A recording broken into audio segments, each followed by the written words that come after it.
Ladies and gentlemen, for a session sponsored by BridgeStreet, please welcome President and CEO BridgeStreet, Sean Worker, in discussion with Skift founder and CEO, Rafat Ali.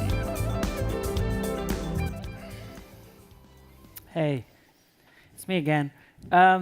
Well, thank you, everyone. This is great. Sean, thank you for being here. Thanks, Rafat. So, shifting gears a little bit, we talked about a lot of big brands through the morning, hospitality, airlines, tech companies.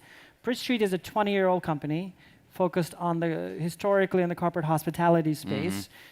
Turns out now, 20 years later, you're right in the middle of all the big disruption happening in the hospitality space. You've been there for 8 years, tried to do a transformation of the company from a digital perspective, from all different parts of the company, and now you're trying to redefine the space as well. 7+ nights is what you're saying is where your sweet spot lies. Explain why and explain what that means. Yeah, so we kind of think of ourselves as an upstart rather than a startup, because you build on 20 years of legacy with basically a B2B business in service apartments, and you go, okay, what's the big problem we're trying to solve? And it's solving for businesses that are really confused. They're confused on how to book 7-night stays. So we've built a unified platform that speaks to and unifies service departments, extended stay hotels, sharing economy products, hostels, and then essentially going horizontal rather than going vertical.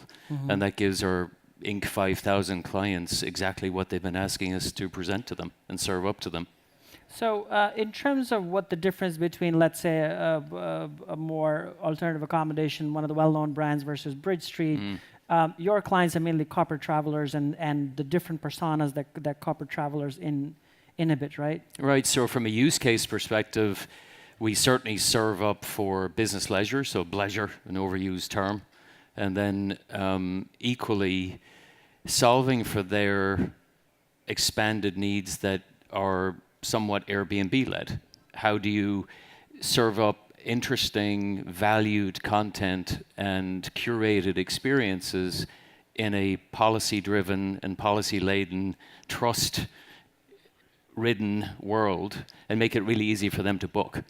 And so use cases would be everything from relocation to consulting services to project management to interns, and they want a wide range of accommodation that they just can't access easily on any of the platforms.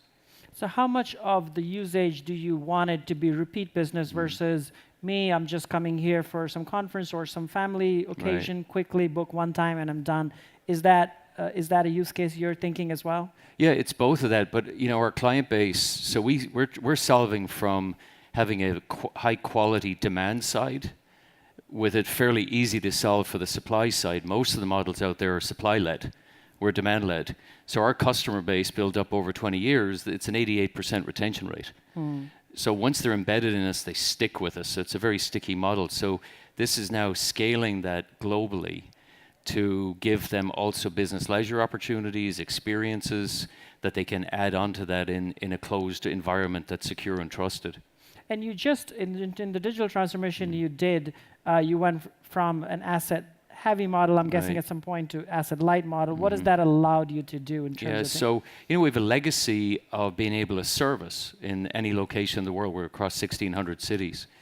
So the ability for us to then service on the ground, and they have a one-stop shop with a merchant of record and supplier of record, so it makes it very easy for us to give them data.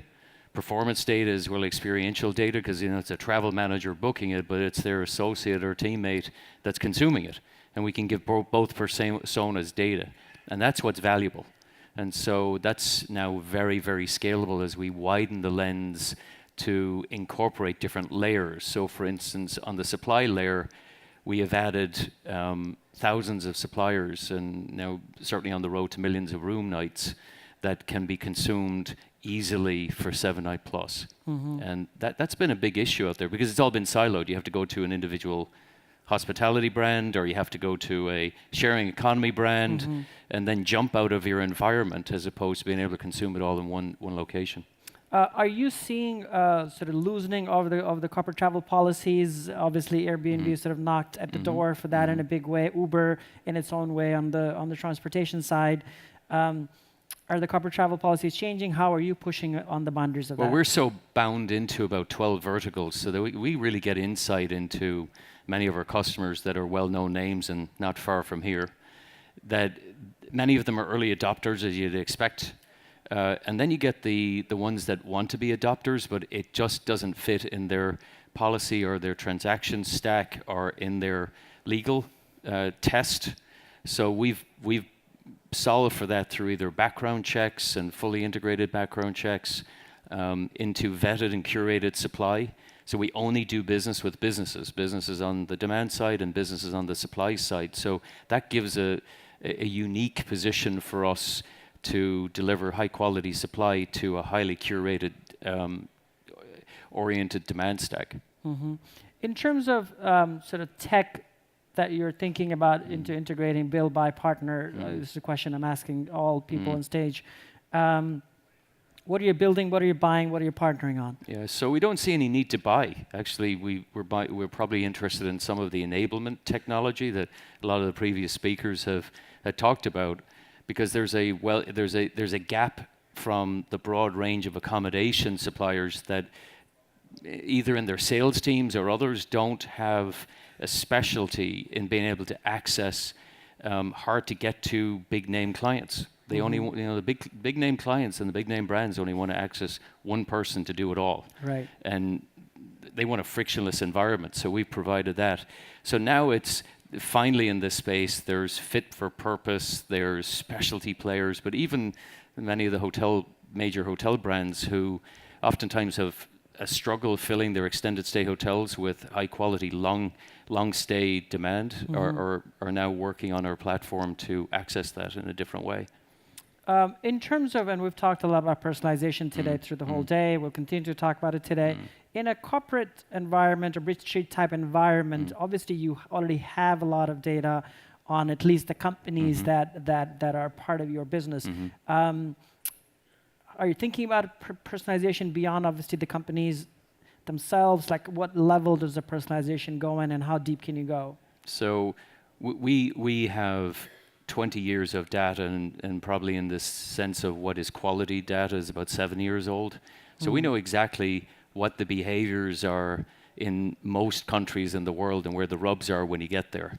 So we use destination service providers or on-the-ground specialists that get you from here to there if we need to, depending on whether in service apartments, sharing economy products, for instance, One Fine Stay and Vive and Oasis are utilizing our platform.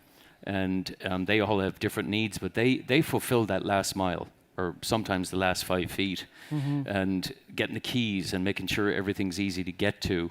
That personalization has actually been part of our DNA for 15 years because we need to make sure they actually get to their location quickly and easily, and they can contact us in any way, be it in a mobile device, there's somebody at the end of the phone, or a bot.